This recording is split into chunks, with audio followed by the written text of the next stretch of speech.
Hi, I'm Daz. Well, Maplin's closing down, so I went in and just saw if I could pick up a few bits. Something that I really was looking for is this enamel cable. I want to have a go at seeing if I can rewind the field coil in that Murphy A46. I just hope I can remember how it goes back together now. So it didn't cost only a few pounds. I bought some plugs and sockets for various little projects that I'm working on, and a kit which is a function generator kit with an amplifier, and I just thought it might be useful for something. I don't know, I've remember Maplin since I was a kid. It was always advertised in Everyday Electronics, and I remember ordering stuff from there when I was younger.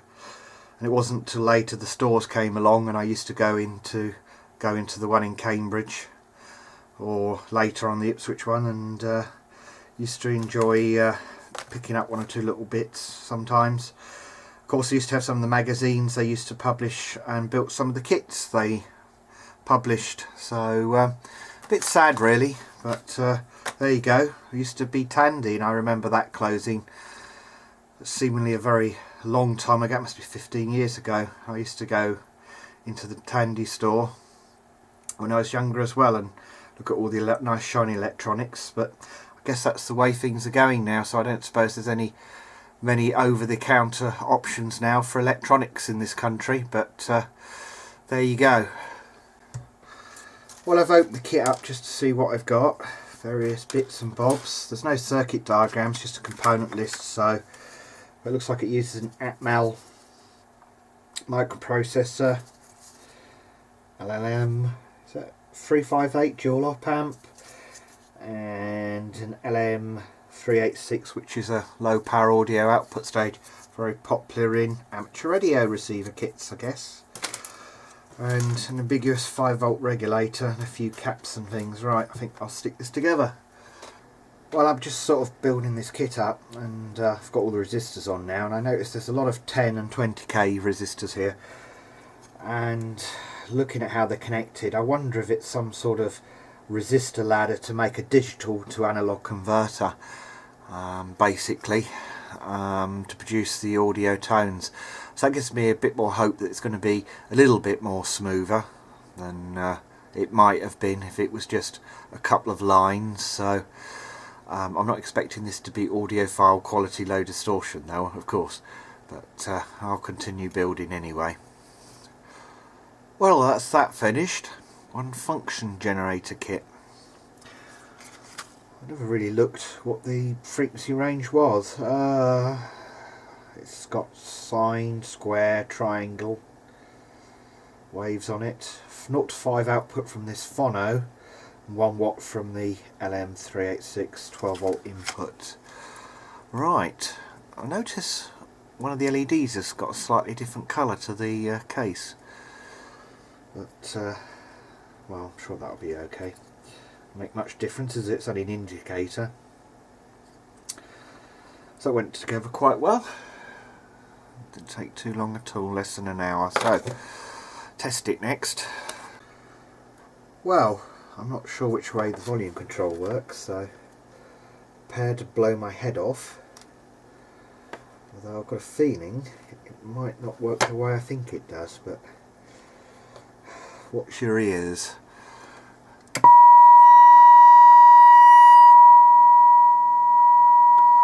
we go.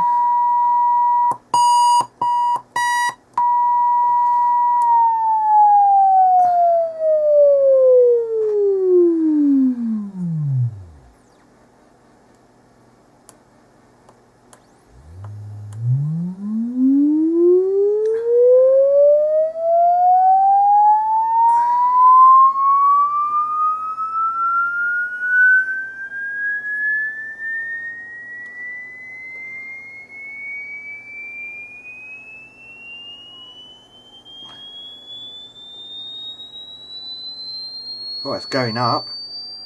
I think I can hear some harmonics there, but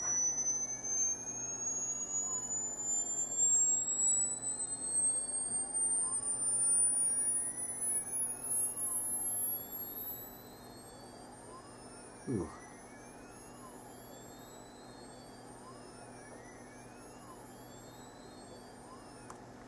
Oh.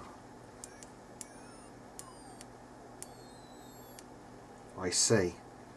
I think you get a bit of harmonics when you're holding the button down. I can't hear that. Probably off the frequency. Oh, that's about. I can hear that. Be interesting to see how high I can hear.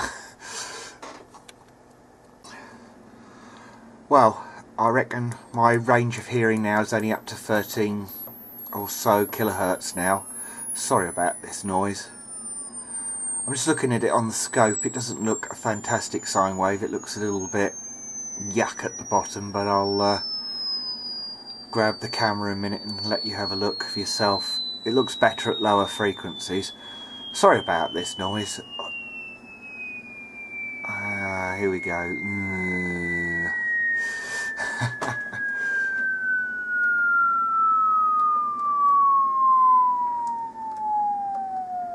Well, it's not too bad at the lower frequencies. Ooh.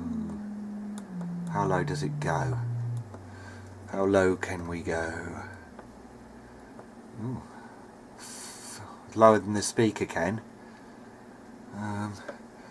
It goes down to 20 hertz, the looks of it. Oh. Yeah, 20 hertz. Right, let's turn the camera around and have a look.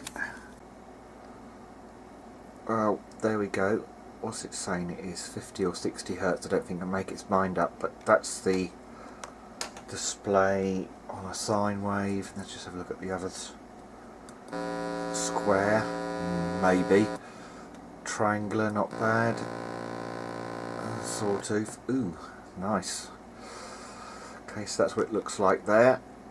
I think it goes in steps of 10 hertz.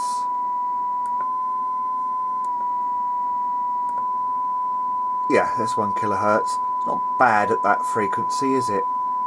And that's what it looks like at 10 kilohertz. So you can see the bottom is slightly moving about.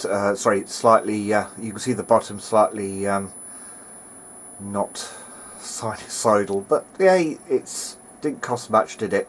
Well, there you go. That's topped out at 39 kilohertz. So that's as high as that's going to go. Doesn't look very sinusoidal now, but a square wave at 6 kilohertz doesn't look fantastic. But you know, it's good enough, you know, for something costing this little money. So, well, that's me done with the little play with the kit, and I think it's adequate just for test purposes and testing now speakers. That's what I think it's going to be quite useful for, especially if I want to test for rattles. And it's much easier than trying to pick up a massive Hewlett-Packard synthesized generator, because that's all I've got for audio frequency generation. Anyway, that's the end of that one. Thanks for watching.